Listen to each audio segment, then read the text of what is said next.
The following audio discussion is episode 2 of Astound's podcast series, AI and the Future of Work. Host Dan Turchin, co-founder and chief product officer of Astound, welcomes Benjamin Baer, vice president of product marketing at FICO, to discuss how big data is powering customer and business outcomes. Hello, everyone. Dan Turchin from Astound, bringing you another interesting discussion with fascinating people. This is the AI and the Future of Work podcast. I'm joined today by a special guest, my friend and someone who's been in and around the world of big data and machine learning for as long as any of us, Benjamin Baer from FICO. Why don't you introduce yourself, Benjamin? Well, thank you very much for having me, Dan. Benjamin Baer, I'm the Vice President of Product Marketing at FICO, Issac Corporation. Been here for about 5 years, but have been in this business for, 25 years. Benjamin, FICO is where I get my credit card score. Why in the world are we talking about big data on this podcast?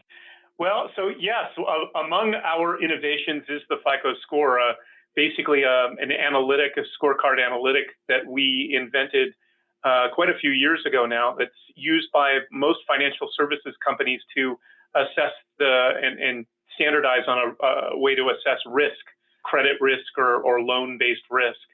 And over the years, we've grown that into a nice, healthy $250 million more or less revenue run rate. But FICO is a lot more than that. As a matter of fact, Issac Corporation was founded over 60 years ago as really one of the leaders to start thinking about data and how companies can better use their data and build business process, smart business process. And of course, financial services companies being one of the first many, many years ago, obviously 60 years ago, to have a lot of customer data. And based on the regulatory and compliance requirements of the industry, was very interested in figuring out ways to not only use that data, but use it consistently throughout their organization and business process. Over the last at least 25 or 30 years, we've broadened our base to include companies in manufacturing and insurance and retail and utilities and government, et cetera. And have built up not only a whole series of applications that help manage that risk lifecycle, everything from originations or new customer onboarding, all the way through to include fraud and debt management, customer management, marketing. And we've built over the last 10 years or so an entire methodology around building prescriptive analytics and a platform for delivering that prescriptive analytics seamlessly through these customers and enterprise accounts so that they can not only run analytics and AI, but also seamlessly deploy those within their business process. And that's really where we've grown the vast majority of our business. We're doing over about $1 billion in run rate now. In the world of AI in the enterprise, we think about using information about maybe your trouble ticket history or questions you ask in HR to help devolve more control over those routine questions to you via self-service. So for most of our listeners, they're familiar with AI and data from the perspective of how it affects your day-to-day work life. What's the perspective of FICO on how that data is used in other parts of our life? Well, so one important thing to note is while we've been very focused on the application and platform, I should say the application of data and data insights in business process, we don't own any data. And it's often a misperception. We create an analytics service for financial services companies or other companies to use their data. So if I were to think about the way in which we engage our customers, very often it includes the conversation of exactly what is the predictive data and where am I going to source that data for the problem and challenge that I face. Initially, and one of our largest lines of business is credit card fraud, we built a solution called Falcon, which is probably the dominant credit card fraud identification and treatment solution in the market today. I think it's 2/3 or 3/4 of the world's credit card transactions run through Falcon. It uses kind of a black box version of AI and machine learning to self-learn based on all of that credit card data, what's fraudulent and what isn't, or at least what would fall within the thresholds that our customers set for something that's potentially fraudulent. And we've been working very hard, and that kind of goes behind the scenes, right? It's a black box version of machine learning that's constantly reassessing itself based on, we call it big data, although there isn't a lot of variety to it. The volume and velocity of credit card transactions is probably as large a big data set as you can get. But we've been working very tirelessly over the last couple of years to further expose a lot of that machine learning. But largely, most of our customers are using it seamlessly and invisibly in their solutions. Another example of FICO's use of machine learning and AI algorithms is we do a lot of self-learning in the kinds of decision management solutions we put into place. An obvious one is like marketing. So you're going to create, based on customers' data and historical data, kind of the next best offer. And then you make that offer seamlessly out to the customer. Well, they either accept that offer or delighted by that offer, or they reject that offer.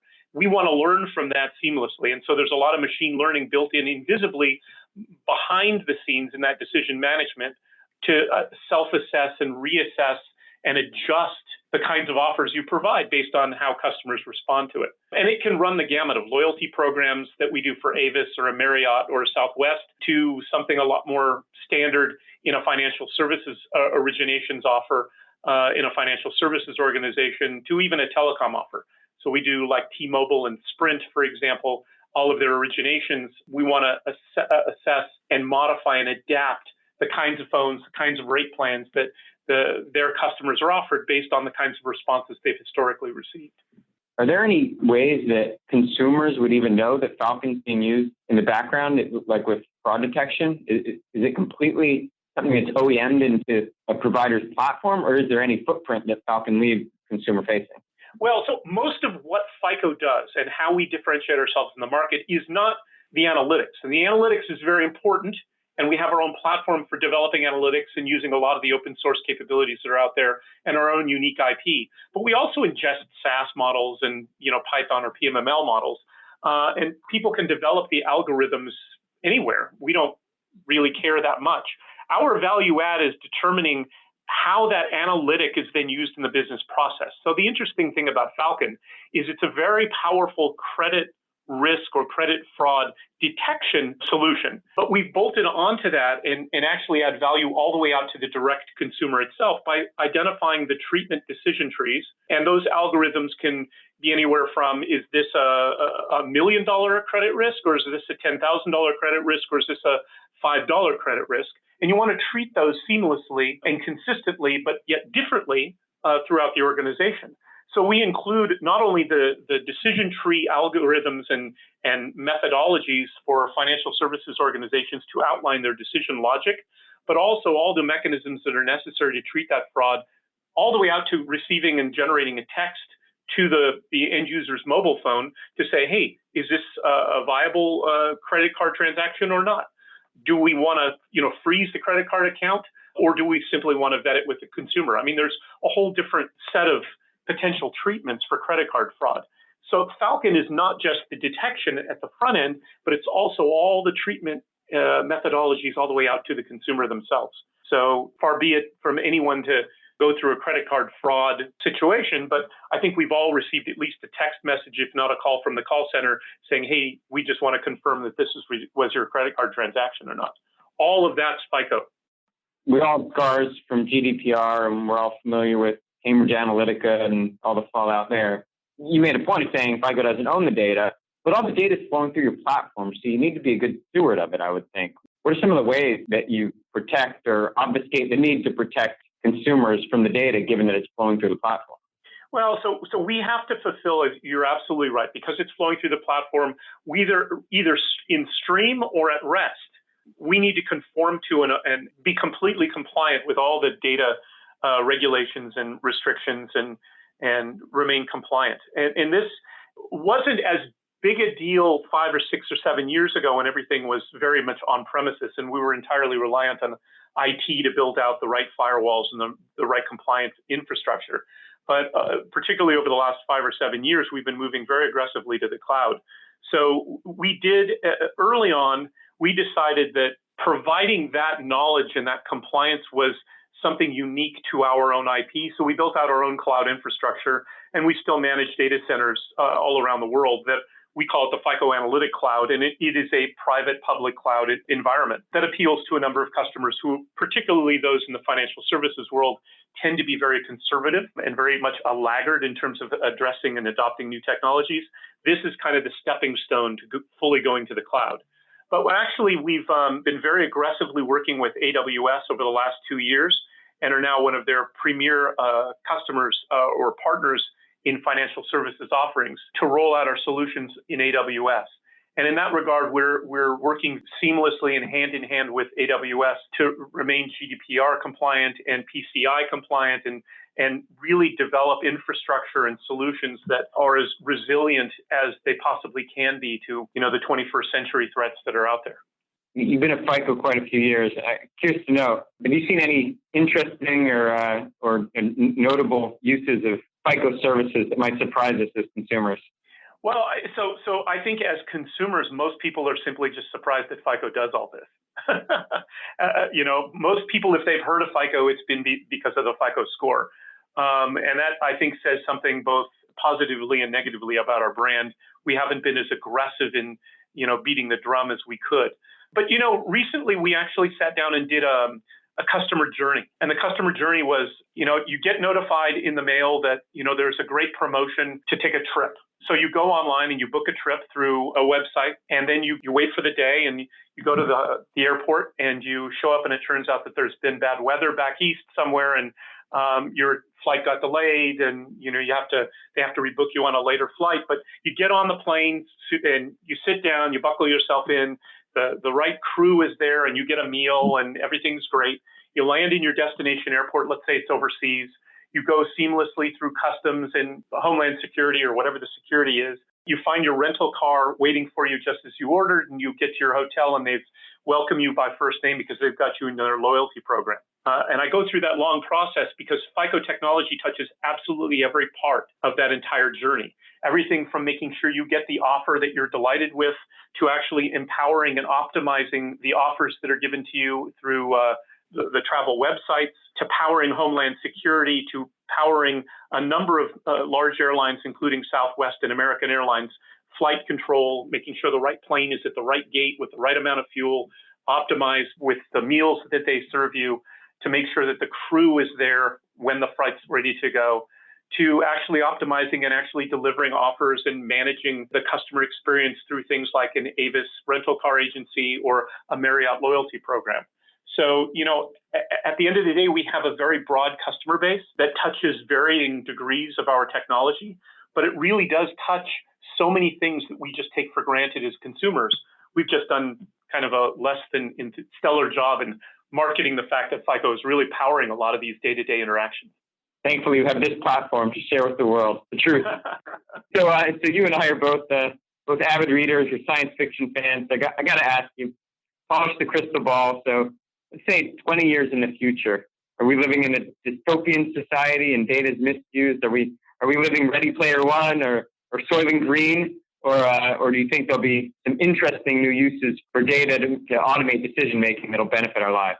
Well, so I'm not going to comment on the Soylent Green comment because I have my own perspectives on what we're doing to this planet in terms of global warming and climate change, and I wish we were doing more. So I don't know what's going to happen to our food supply. But in terms of data, this is really empowering a very different set of expectations that we as consumers will have and should have for the brands and the companies that we work with. There are a lot of people worried about, data and AI and all of that eliminating jobs. I think it adds a tremendous amount of value in the jobs that do exist. And whether it's a call center job or a line job or a product management job in determining what it is we should do in the next generation of product, it's going to dramatically enhance that and make it in some ways, make our lives a lot more productive and our jobs a lot more productive. Hopefully I can say that we'll be working 20-hour weeks instead of 40-hour weeks to get the same or better, output. But at the end of the day, we shouldn't be afraid of data. We shouldn't be afraid of what the data tells us. I think that we all have a responsibility to protect the data that we don't want people to know about. But in the end of the day, we leave a digital footprint everywhere we go. So the question is, how and where is that data going to help us lead a better life? And I think at the end of the day, if we can use that data in a productive way to make sure that people more efficiently achieve the goals that they have or get access to the kinds of services that they need or, just lead a happier life, I think that that's all within the realm of possibility. Now, I'll fall into the same category with Elon Musk and I think it's Bill Joy who, portend the potential for a very bleak and dystopian future. It is possible. So we have to be ever vigilant. but I want to think optimistically that the work that we do is in analytics and data science is only leading us potentially to a better future and not a worse one. It's time for one last question. One of the theses that we both share is that we're rapidly hurtling toward, call it the 20-hour work week. We'll be able to achieve the same in about half the amount of time, thanks to automation. The question for you is, what does humanity look like? We get half our productive time back. What are the implications for humans on the planet when that's the norm? Well, so let me step back and say, I don't think we're ever going to get that 20 hours back. So if you think about the kinds of productivity gains we've gotten over the last 20 years, it's mind-boggling. The fact that we all carry a supercomputer in our back pocket, it's mind-boggling. But I'm still working 50 hours a week, and I'm sure you, as in a smaller startup, you're probably working 80 hours a week. I know your wife never sees you. I don't know that we ever get that time back. I think an expectation for productivity simply comes with the time. I think that we will get better at what we do, and we will be more efficient at what we do. But that just means that the expectations become double or triple fold on our time. And frankly, I don't know about the 80-hour week, my friend. But, the 40, 50-hour week that I'm working, it doesn't take me away from my family that much. And I actually enjoy working. And maybe that's the difference. We should really have a better sense of value in the day and the work that we put in, rather than feeling like it's a drudgery and, we're just toiling away. Now, there'll always be jobs that people feel like it's a drudgery and they're toiling away, and we should be striving to make those jobs easier. I hate to think about the poor people who have to work on the assembly line creating these supercomputers, but I'm not sure that we're ever going to see the 20-hour work weeks. But whether or not we see it, maybe as some of these trends unfold, maybe we'll have you back for the sequel to this. It's been great hanging out with you, Benjamin. Thanks for sharing your time. Well, and I appreciate the opportunity, and we shouldn't wait 20 years to make that happen, because I'm sure even with the pace of change a year from now, we'll have something new to talk about. Well said. That concludes another episode of AI and the Future of Work. Thanks for joining us, and stay tuned for future episodes. Thanks again, Benjamin. Thank you, Dan.